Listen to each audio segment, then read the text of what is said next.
is another member of the GB national team and a professional player in the Atlantic League for the Southern Maryland Blue Clap.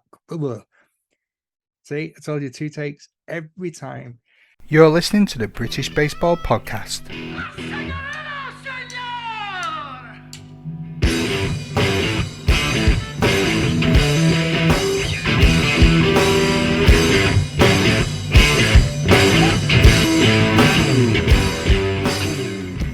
Hello, baseball family. Matthew here with another guest from the GB national team and a professional player in the Atlantic League for the Southern Maryland Blue Crabs, which is a lot harder to say than you would think. He was born in London and is on track to become the first Indian position player in Major League Baseball history. He's also been described as the hardest working man in professional baseball. It's the one and only Mr. Raul Shah. Raul, how are we doing? Hey, I'm great. Thank you so much for having me on. I've listened to the podcast for a while, and it really is an honor to be here. It's a pleasure to be here, and I'm excited for our conversation. Me too. And I didn't even have to pay him to say that. He's genuinely excited to be here. He told me off air, and you'll have to take my word for it. So, Raul, as we like to get started on these little journeys, let's find out a little bit about you. For those that didn't hear you on the Bat Flipper Nerds podcast, which you did an excellent interview with, why don't you tell us a little bit about your home and family life and how you got into baseball and how this journey sort of got you to Division 3 ball? Yeah, so I was born in London. We moved to the States when I think maybe I was like 2 or 3, and I started playing when I was 6. My dad introduced me to the game. Very classic story. We used to live in Philadelphia at the time, so I was a huge Phillies fan. I used to watch all those games with him, and I just started playing every day in my backyard. And then one thing sort of led to another, and I just very cliche, but I fell in love with the game, and every day I would just play and play and play.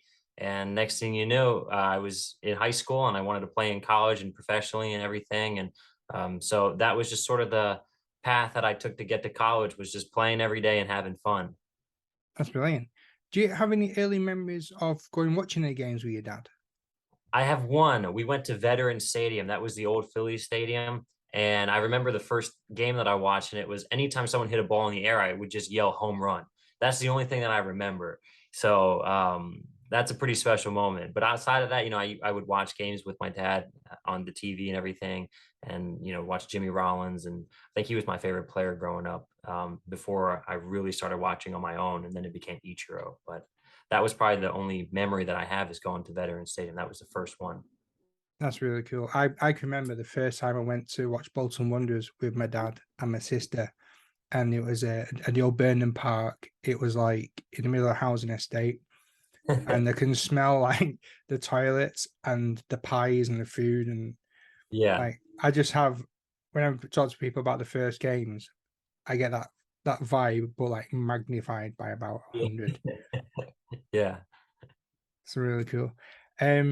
So how did your parents support you through your baseballling journey? What did they do for you? Oh man, in every way, just support. When you have bad games, you need a support system. You need somebody who you can sort of who can build you back up, because ultimately in baseball or whatever it is, you're going to get broken apart, and that's okay. That's what it means when you try something new. You put effort in, and you're going to fail a lot of the time. And unfortunately, baseball is a sport where you're going to fail a majority of the time, so you better have a support system.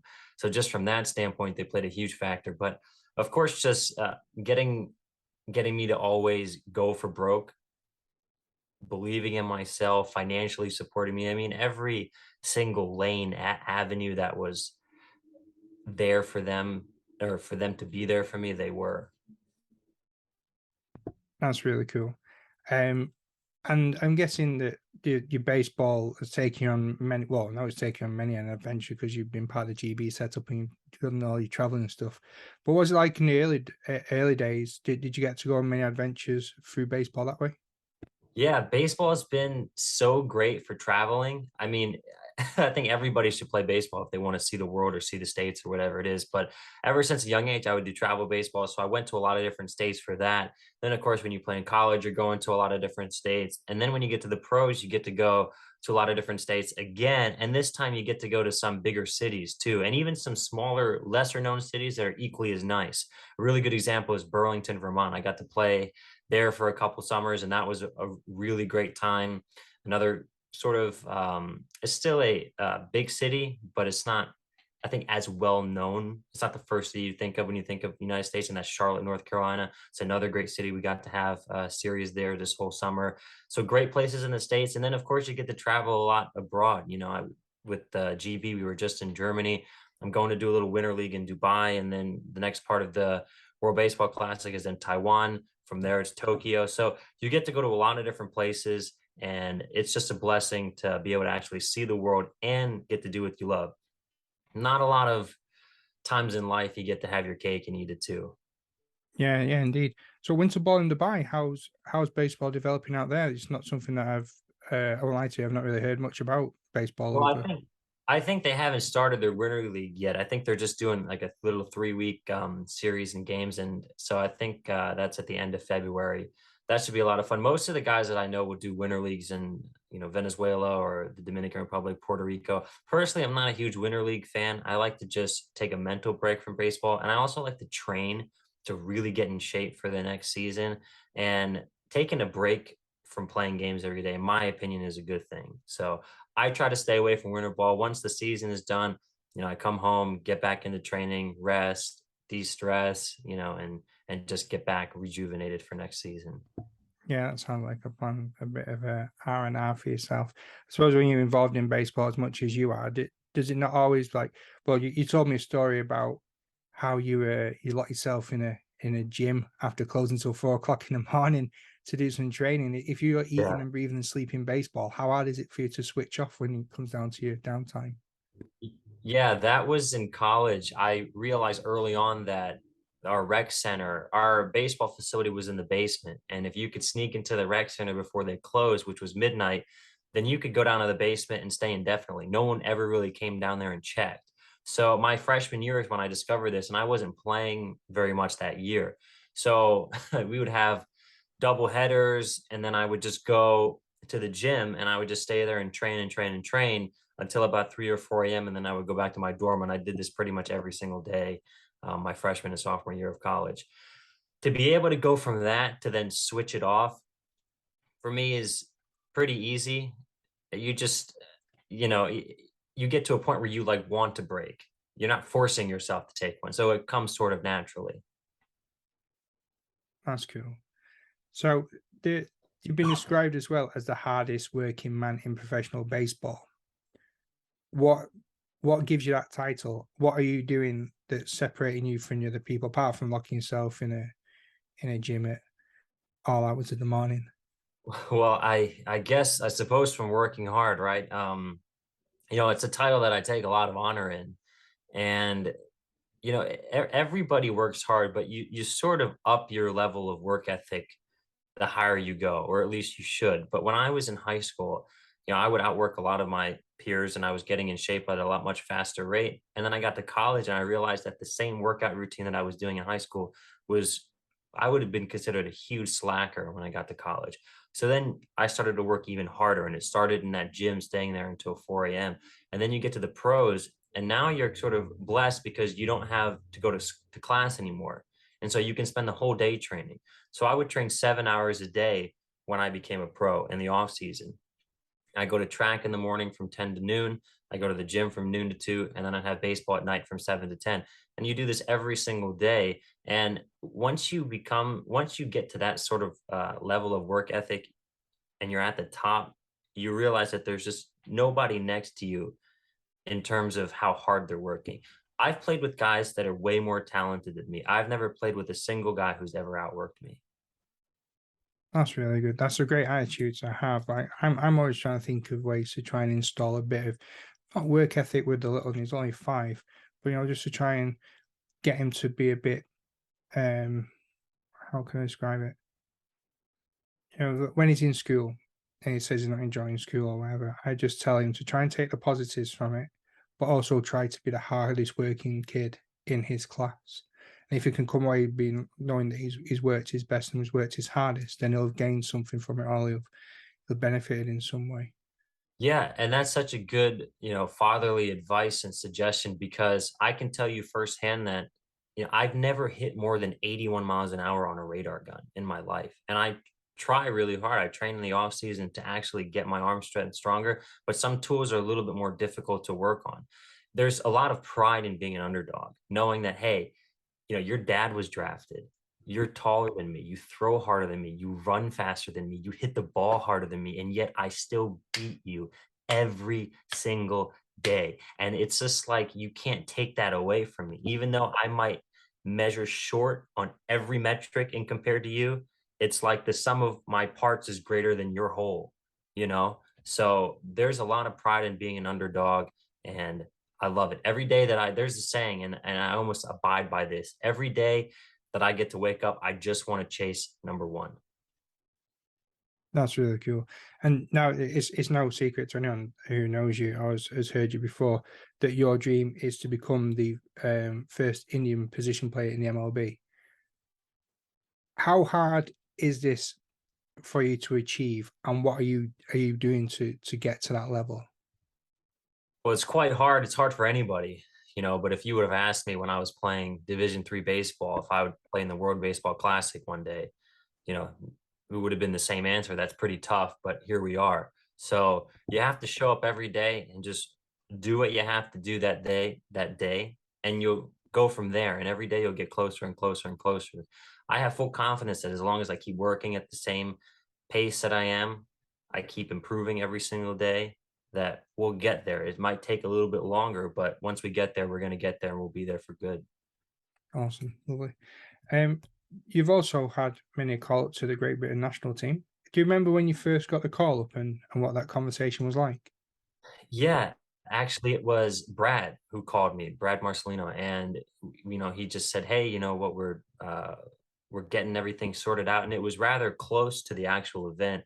Everything was a little bit last minute, but we had a great conversation on the phone, and I told him what an honor it is to be a part of this, and they were really excited to have me, and I was really excited to be there, and it was just a great fit for both of us, and it was just a wonderful blessing.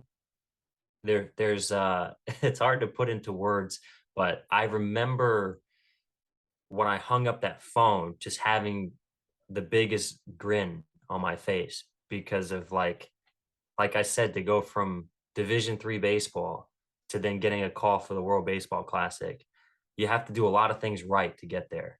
So there was a moment of happiness. Yeah, that's really good. And when you got into the team, the World Baseball Classic, as we all know now, that GB have been have qualified for 2023. How excited are you, and how driven are you to try and make that squad next year? Oh, of course. I mean, it's nothing new. You're always trying to make the next team, right? You're always trying to get better every single day, and you take that mentality every second of training. So that's just very exciting. Like I said, there's that joy of being able to wake up and have something to chase every single morning. Some people, they get their rocks off going to nightclubs. Some people get their rocks off doing whatever. But for me, it's being able to wake up every day and have something that's dangling in front of me that I have to try to get closer to. Um, every single second. So it's going to be great. I think Great Britain. We proved that we have a very, very talented team. We have a great coaching staff. You couldn't ask for better coaching staff. We have a full coaching staff too. We've got I lost count. I mean, I think we have over 10 guys on the coaching staff. So it's just a wonderful organization, great group, great teammates. I even knew a couple of the guys before I got there just from playing professionally. So when you have so many great people in one setting, it's hard to fail. Yeah, who did you know then when you got to the camp? So I knew a few guys. I knew Alex Crosby, I knew Mackenzie Mills, and I knew Ken Blackstone. Yeah, Yeah, we were all basically either on the Blue Crabs at the same time or at one point were. that's cool. So the side of Blue Crabs is a bit of a hot tub for GB baseball then. Yeah, I would see funny comments on Twitter saying that, oh, apparently the GB team is just the Blue Crabs team or something like that. But yeah, it just coincidentally worked out that way, that there were four of us on this team that were able to qualify. Nice.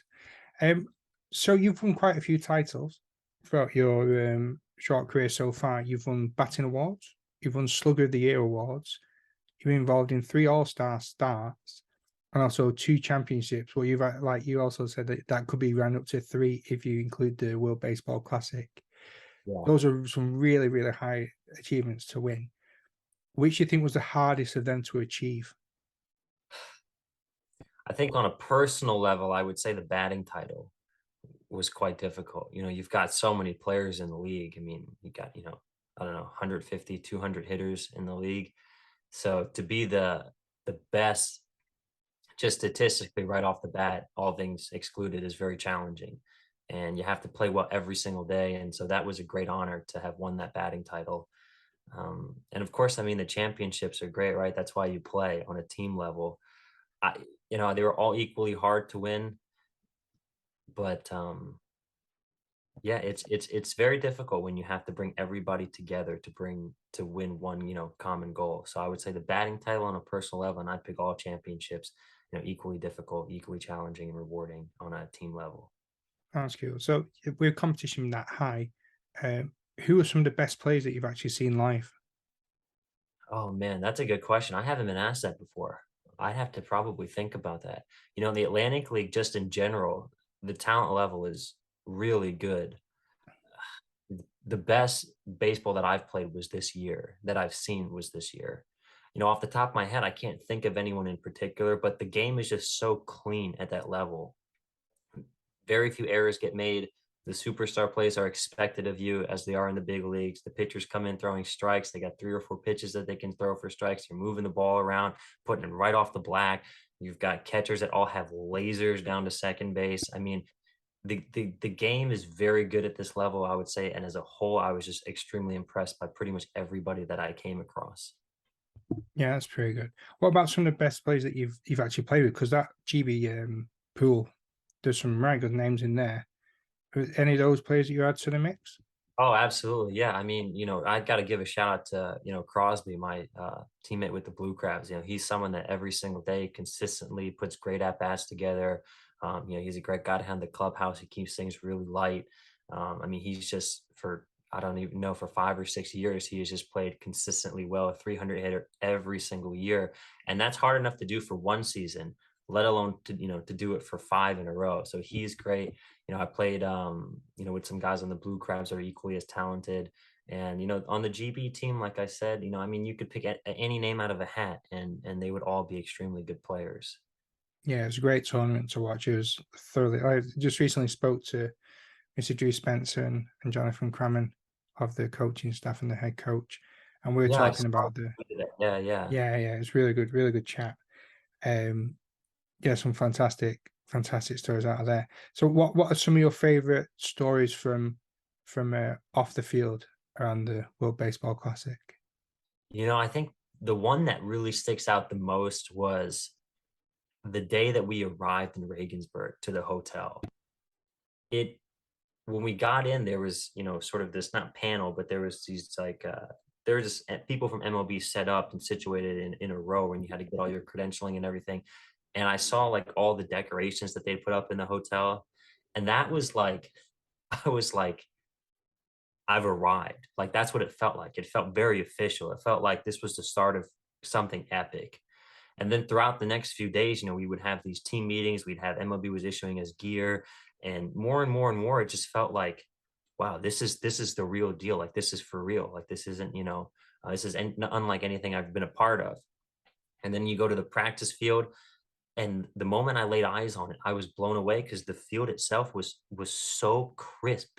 The edges on the grass was perfectly manicured. Everything was flat. The dirt was soft but yet solid. The balls, you go and pick up the bag, you've got all these brand new Major League Baseball pearls. So these sort of things that are, I know you said off the field, but there was sort of a practice environment. But these are the moments that I was like, wow, the bread, the not bread, the weight of everything, it felt very real. That's cool. You got a little bit of game time as well during the tournament. How were you before the game? How did you stay prepared and focused? You prepare like you always do. There's no difference from this game versus any other game. So I'm a pretty easygoing warm-up guy. I don't ever stretch, actually. I literally just show up. I run a couple sprints, take some ground balls, take a few balls off a front toss, and then I'm good to go. I joke with people, but I'm really not joking that I could get ready in 25 minutes to play a game. I'm not allowed to. I have to show up earlier. But yeah, you take the same mentality, and you just show up and you just trust yourself. That's interesting. I like that you have the same warm-up routine as me. Yeah. I'm a 42-year-old dad who plays occasionally on a Sunday. Well, I love it. Me and you are going to get on great. I can see us. Yeah, it's funny. I actually had a manager tell me years ago. He's like, if you ever want to spot a pitcher who you're gonna absolutely destroy, it's the one that gets out there and throws really early. Because the only reason anyone would do that is because they're trying to find something, right? Like they don't trust themselves enough to just go out at a normal time, get ready and play the game. They have to go out early because they're hoping that they can find that release point or find that spot or find that grip. And that's not a confident pitcher. So you can sort of spot guys like that. The pitchers or the hitters who show up and they're just good to go like that, those are the guys who are good because you know that they have it. That's good. That's a good tip. Oh, you're writing that one down, kids. You got any other tips for the youths? Any of the young players that might listen? We do get one or two.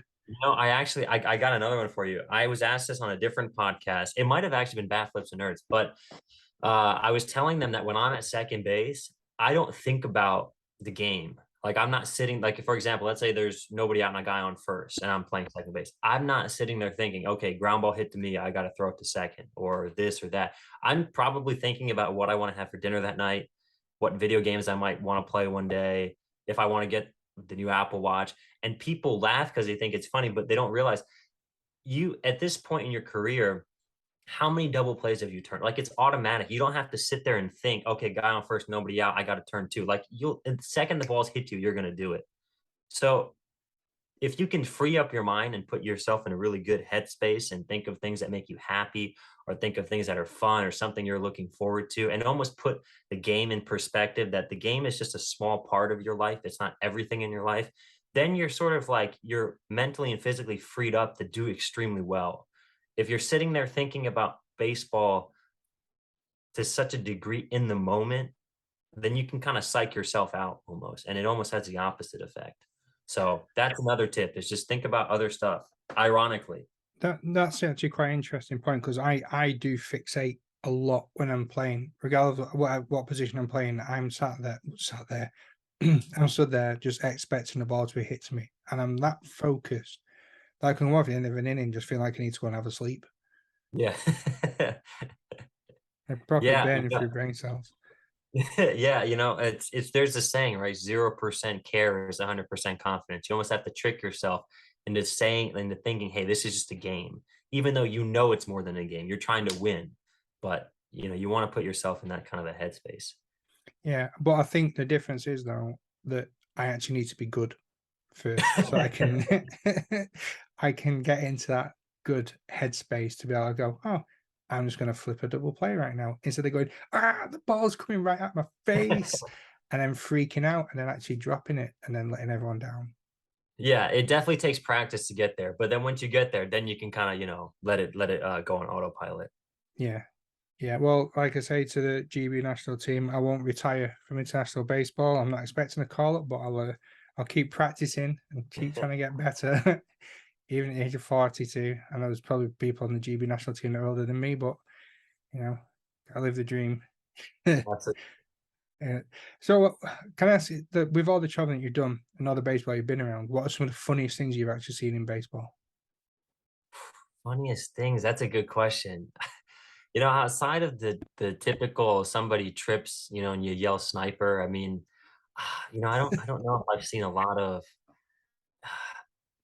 man, I don't know if I've seen anything off the top of my head that's extremely funny. I think the funniest things are a little bit more low key. I think everybody in the clubhouse sort of has their own personality and their own sense of humor and just their own like vibe. And it's fun because, you'll make fun of someone, they'll make fun of you, and you kind of, dish it and take it and give it out and all that kind of stuff.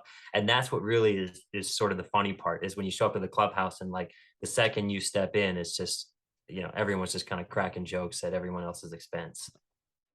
Brilliant, lovely. So, within your time in baseball, who would you say would make your Mount Rushmore of baseball people? Mount Rushmore, that's a good question. I got to give number one to Ichiro. It's my favorite player of all time. I think he's the GOAT. I think there's nobody else like him. You put Derek Jeter in that conversation. I would probably even put I put Ken Griffey Jr. in that conversation. And man, there's just so many. I mean, you could get Albert Pujols, Miguel Cabrera. You know, it's tough. I would go for sure with Ichiro and Derek Jeter, though. I think two of the most iconic players in MLB history. Any coaches that you put on there? You know, I'm not too familiar with, you know, any coaches that well, or at least not well enough to say, hey, you know, I think they're some of the greatest of all time. How about then if we make it personal to you? Who would make your own personal Mount Rushmore of baseball people? So it could be players that you played with alongside, coaches that helped you along the way, or any other influential figures. Yeah, I would definitely put my high school coach up there. He's always been very supportive to me. You know, I would put my trainer, my track coach up there. He's been with me for 5, 6 years. I put my hitting coach, John Sangillo, up there. John Stevens is another hitting coach. And I put all four of those guys, you know, up there because, you know, I tell people that, you know, if I win an award, it's really your award. Right? Like I'm just a reflection of the things that you taught me. If you didn't teach me that stuff, I wouldn't have been able to win that award. So without the help of those four and, you know, my parents and friends and everything, I mean, I wouldn't be in the position that I'm in. So Oh, beautiful sentiment. Absolutely. I think that's going to be the trailer for the episode. that'd be perfect. Yeah, you know it. So let's have a bit of fun then. I want to try and do something a bit new, and I Ready? can hear the listeners now freaking out whenever I try and do something new. It's always going to end in disaster. But we have pre-script. Anyone would think this is pre-planned. Off camera, we sort of. I ask you a question. I want you to tell me two truths and a lie, and I'm going to see if I can find out which is which, and then hopefully we can get some more cool stories off the back of it. Okay, let's do it. So, okay. So number one, I was asked to be on The Bachelorette. Number two, I have actually had lunch with Steph Curry. Number three, I was detained in a legal country because they thought I was a drug dealer. Oh wow! Yeah, I thought about this last night. I come up with good ones. So these are, yeah, so good luck. What a great way to start. Right, Bachelorette. Well, you're a handsome chap. I could see you on the Bachelorette. Okay. Having lunch with Steph Curry. I don't know how I would be if that even came close to happening to me. Hmm. Being detained for being a drug dealer. Do you know what? I'm going to go with the lie. I really want you to have had lunch with Steph Curry. Hmm. I'm going to go with that you were the lie being that you're detained. You seem like too nice a guy. That is incorrect. Oh no. That's the truth, actually. You want to try again? Now you got 50-50 shot. Oh, Bachelorette then being the lie. No, that's Oh, also true. dude. Yeah, the Steph Curry is the lie. I've never met him before. It would be good though. I'm sure. Yeah, he seems like a great guy. I'm sure if, you know, if I had a chance to have lunch with him, it'd be a lot of fun. But no, I've never seen him in real life ever. Would you take Steph Curry for a curry? Yeah, I probably would. Yeah. I bet he's never heard that before. So how did you get approached to be in a Bachelorette then? I don't know. I've never seen the TV show, and I don't like reality TV. But some casting producer gave me a phone call once, and then she sent me an email afterward and saying, "Hey, we got a nomination for you on our website. We'd like to, you know, talk to you and interview you and stuff like that." And I really didn't have an interest in doing it, and I had a baseball season to play anyway. This was like last December, so and I like I said, I'd never seen the show before, so I didn't do that. But I just thought that was sort of an interesting fun fact. That is pretty cool. So it wasn't even like there's no like sliding doors moment where you're now some really obscure, like weird reality TV star in all these different, like in a jungle somewhere and in some random house eating, I don't know, donkeys' private parts. No, that's all true. It Yeah, was that all happened. always going to be baseball for you. Yeah. No. Oh, yeah, yeah. No, I would never do any of that. Do you ever think there's the go on, go on. No. Yeah, like I said, you know, that version of me might be out there in some alternate universe, but you know, I politely told them, hey, you know what, I'm very grateful, but I got a baseball season to play, but you know, wish you the best of luck. Hey man, that version of you, I mean, lunch with Steph Curry right now. Probably.